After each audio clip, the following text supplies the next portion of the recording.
to Concerts for the End of Time, and today is the final concert of the year. My name is Yongyu Lin, and it's my great pleasure to be here tonight with you.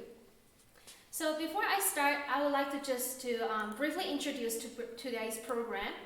The first part, I will be playing the complete Bach D minor Partita for solo violin, which includes 5 movements. The second part, I will be playing Telemann Fantasia 1 on a Baroque violin with a Baroque Bow. And playing Baroque violin is something I started to explore during this summer. The third part, 2020 marks the 5th anniversary of Taiwanese composer Tyzen Hsiao's death. So later joining us will be Dr. Megan Chang, and we would like to use this opportunity to commemorate this important Taiwanese composer. So back to the first part, Bach D minor Partita. It has 5 movements. The first movement, Allemanda, it was originally a German dance, but by 1750, it has already become a purely instrumental movement. It's usually in common time, and it's frequently placed at the beginning of the suite. The second movement, Corrente, is written as Corrente. So it's not the French Johann we usually saw, it's the Italian sibling of Johann. And the musical gesture features lips, hops, and the character is quite lively. The third movement, Sarabanda, is a slow, melancholic dance in triple meter. And the fourth movement, Giga, is usually placed at the end of the suite to finish. And the character includes passion, zeal, pride, and voluptuous spirit. The fifth movement, Chaconne, is a continuous variations based on a simple chord sequence, usually in the unit of 4 bars. And compared to the slow Sarabanda, its character is more serious and grander. I would also like to thank my colleague Daniel Old Junkman, who's the founding director of Concerts for the End of Time. So Concerts for the End of Time is an online concert series which features musicians in Canada or around the world to broadcast or live stream their music. So thank you, Daniel, so I can be there to share music with you. And I would also like to thank Qimei Foundation in Taiwan. I have these beautiful instruments for the last 5 years, and I'm so grateful to have been playing on this.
get some water.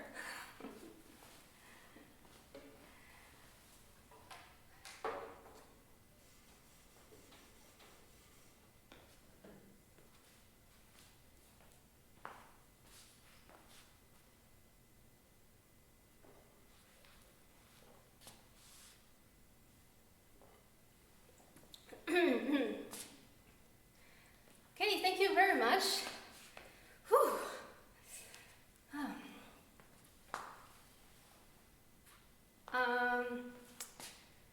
So next, okay, I need some water first.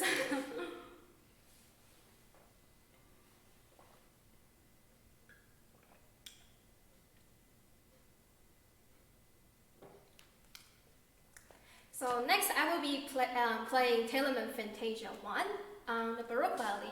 So you might be a little bit curious, oh, what is a Baroque Violin? So I would like to give you a briefly introduction on what is Baroque Violin. So what I'm going to do is I'm going to bring my modern violin and my Baroque violin just to do the compare. So let's start with the bow first.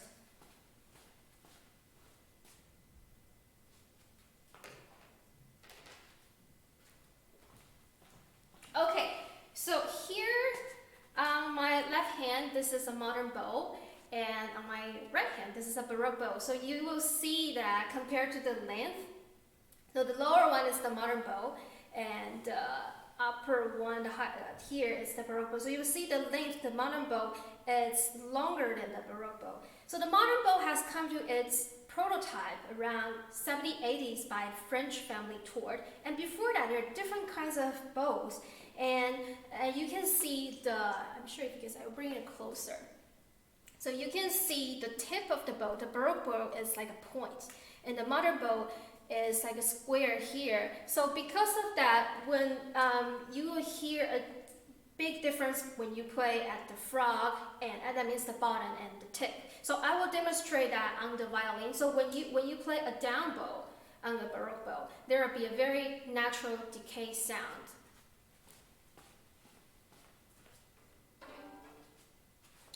So here is my violin. So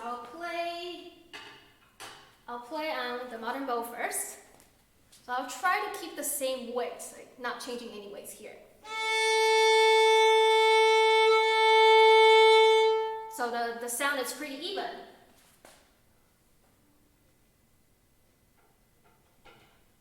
But with the Baroque bow, because it's much lighter here at the tip, so you hear.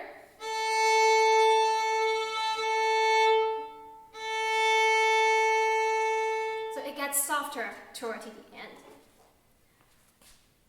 And then you can come to see a closer look of the frog.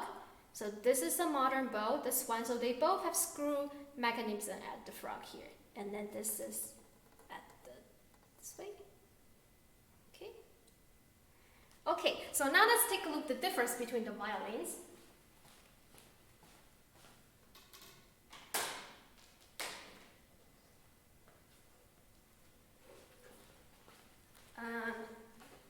So this one is the modern violin. Oops, I should actually clean it after I play the Ciaccona. And so this is the modern one. So the first difference you probably see is there's no chin rest, this one, on the Baroque violin. And then we use some shoulder rest here, but I just only use the sponge on the Baroque violin. And so the chin rest was invented around 1820s by German violinist Louis IV.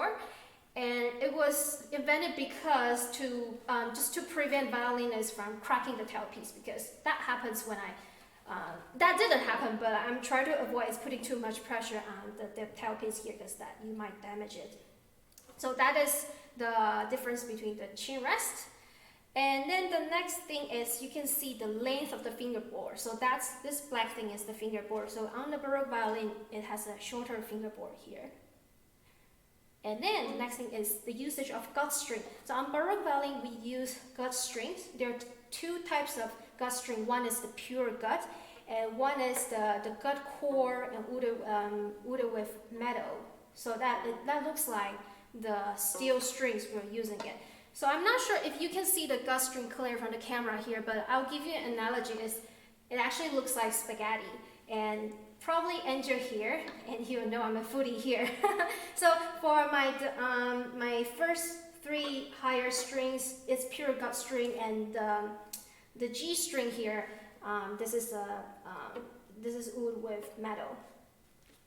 Okay, and then the very, very big difference, and which is also a nightmare for violinists who is firstly learning Baroque violin, is the tuning.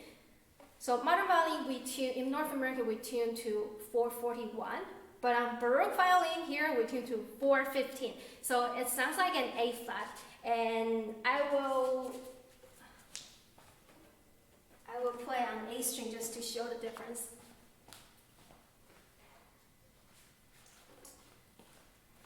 So,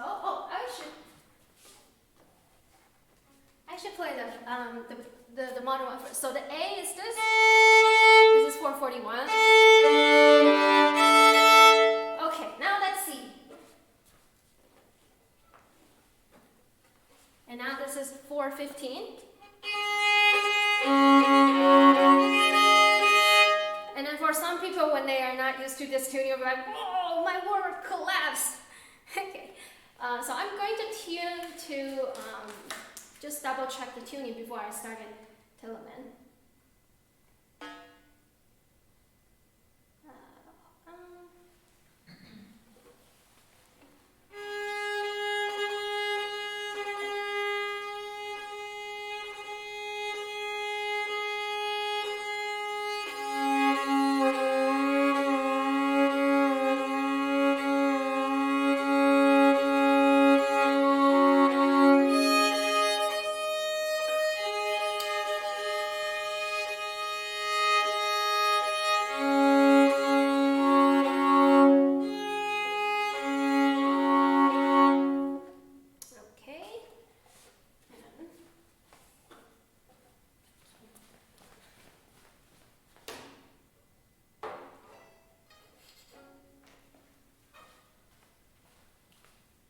So now I'm going to play Telemann Fantasia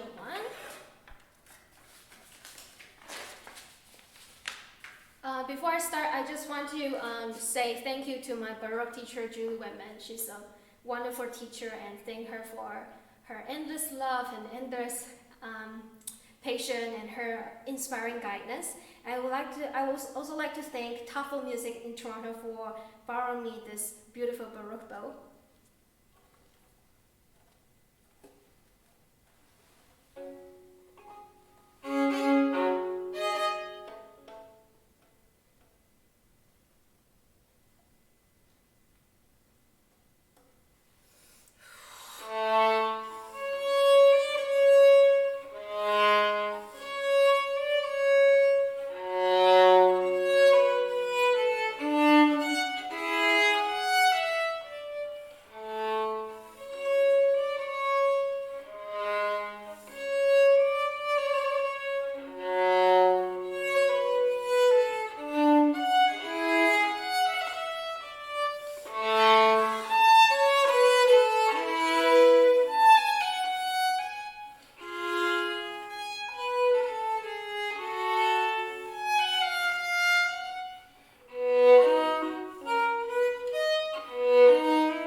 now,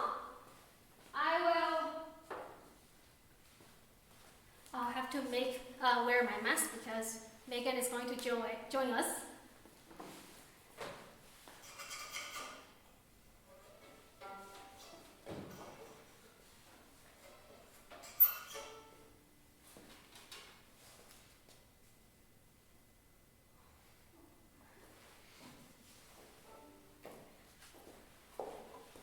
Thank you, Yang. So now we're going to travel from 300 years ago to now late 20th century, and from Europe to back to Asia to Taiwan.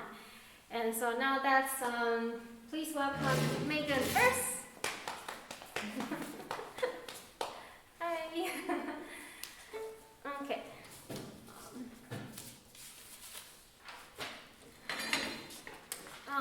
So we know that 2020 has been very hard for us, but 2020 is also a very special year.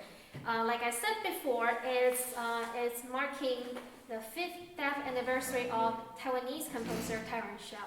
So why is Tyzen Hsiao so important? Perhaps Megan can tell us a little bit about who Tyzen Hsiao is. Okay, so he was born in 1938. He actually just passed away about 5 years ago. He was a conductor, a pianist, and a composer. And he's more from the neo-romantic school of music. And he often said that his music was inspired by Rachmaninoff, Bartók, and Chopin. He's wrote music for solo piano, for symphonies, choral music, and chamber music as well. So some of his most famous voice pieces include things like 1947 Overture, Ilham Formosa, the Requiem for Formosa's Martyrs, and the Eternal Homeland. Mm-hmm. Yeah, so I remember when I was in elementary school or middle school in Taiwan, in the choir class, we sang his 因万里故乡永远的故乡. And so what's so important about his music?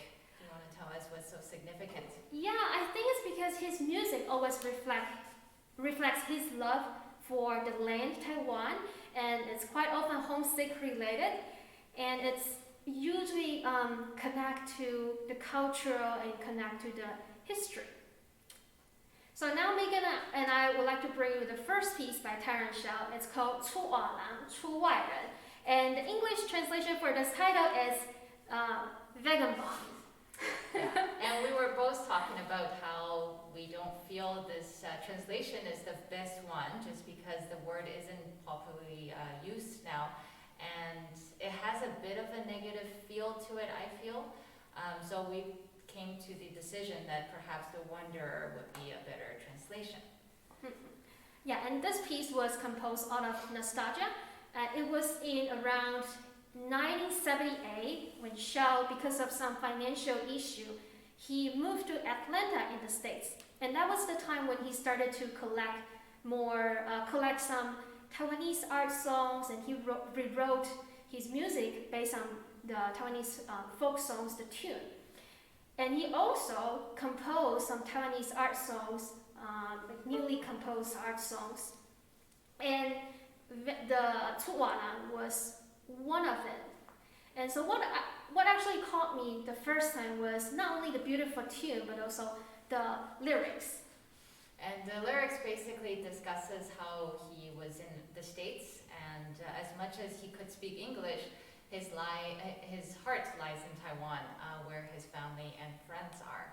So he misses them very dearly, even though they were all very jealous of him being away from homeland. His heart was always back home. So maybe perhaps you can tell us about, since you you left Taiwan when you were... I was 7. So yeah, so how do you feel about the lyrics of this piece? Definitely feel very connected to what he's talking about, just because my family is mostly based in Taiwan still. And for me, I'm always looking forward to go back to see them, and definitely that's where your heart always ties back to your family. And I believe that's same for you as well. Yeah. Okay, so shall we play this first one? Maybe we should tune.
The next piece we are going to play is Taiwan Song, the Song of Taiwan.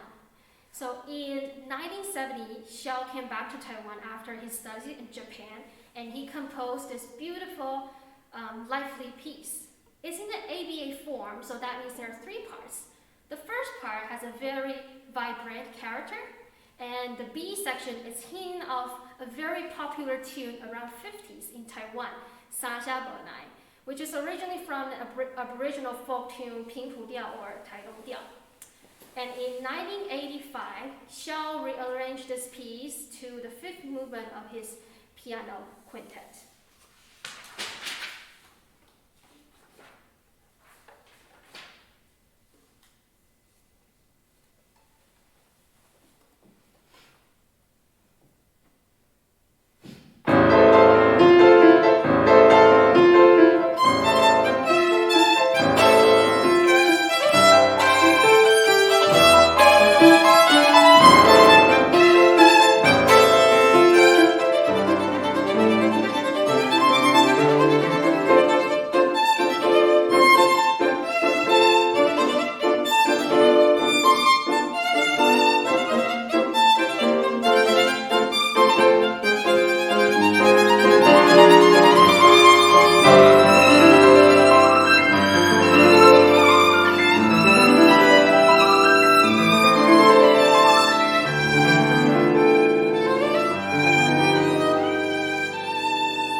English translation is sort of funny, the Old Junkman. What do you think, Megan? So again, I think the title itself has again a little bit of a negative meaning to it, but actually the piece itself is supposed to talk about how the lives were really difficult after the World War II and people were trying to survive. But they were working really hard for their family, and they're always trying to tell you at the end that if you work really hard, there's always a light at the end of the tunnel, and things will always become better. So instead of using the word junk, I think it's better to find a word that perhaps it can have a more positive meaning to it. Mm-hmm. Yeah, totally. So in this piece, there is a tune that I'm pretty sure most of you who grew up or who lives in Taiwan, you heard this before. So on the streets, the vendor would ride on tricycles and pass by your home calling for collecting used wine bottle or other recycled stuff. And this is called 五九干糖北伯.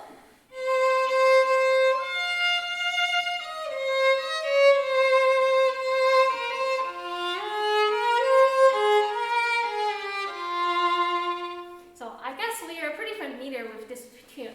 But this song, the lyrics itself, is actually quite sad.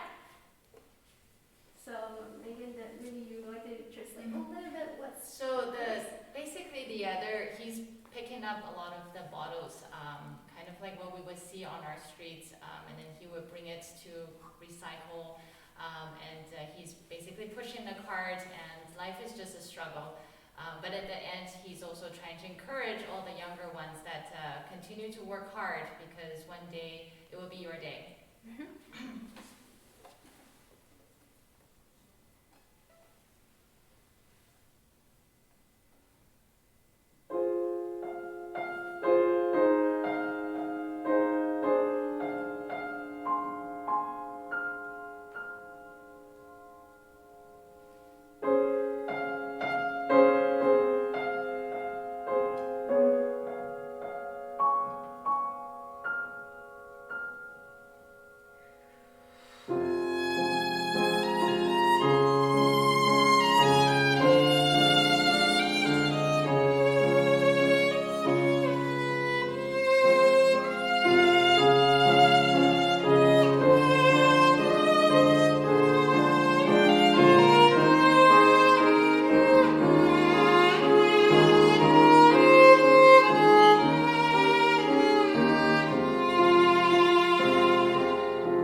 Now we're going to play the last piece today, and that is Nocturne in D.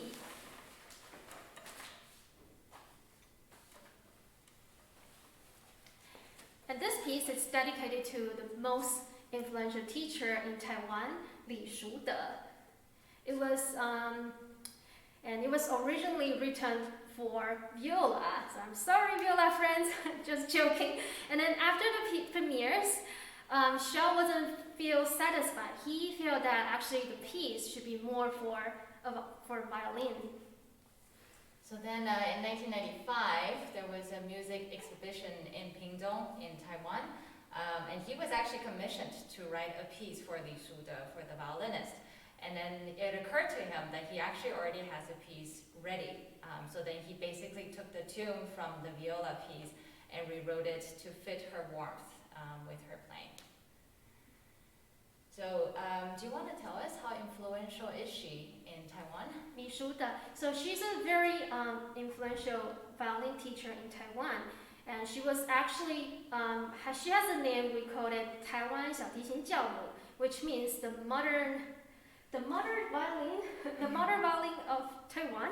Yes, and she's very important because she was the first violin teacher who had a master's degree in the States. She graduated from NEC, New England Conservatory. And so if you see any top violinist who's from Taiwan, they definitely study with Li Shude before, or their teacher's teacher study with Li Shude. For example, Chao Lianlin, solo violinist, he's Taiwanese and he's teaching at Rice University. And also Taiwanese solo violinist Hu Naiyuan. Also the Dean of National Taiwan Normal University, Chen Qinghong, 老师, and Taipei National University for the Arts, the teacher there, Jian Mingyan or Su Zhenzhou, they all studied with Li Shude before. So this is actually one of my favorite pieces written by him. It's packed with emotions and full of feelings, and definitely full of colors. Yeah, so actually this is my favorite piece too. And since this piece was dedicated to Li Shude, I would like to also dedicate this piece to the two most influential teachers in the past couple of years for me at U of T. The first teacher is Professor Timothy Ng. He's my violin teacher here. And the second is my thesis supervisor, Robin Elliott. And I really want to thank them for their continuous inspiration and then their being so supportive all the time.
for joining us tonight.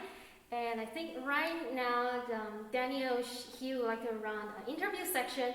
So you're welcome to stay, and then we will talk more. And then this time, I will be able to see more of your comments and your feedbacks now.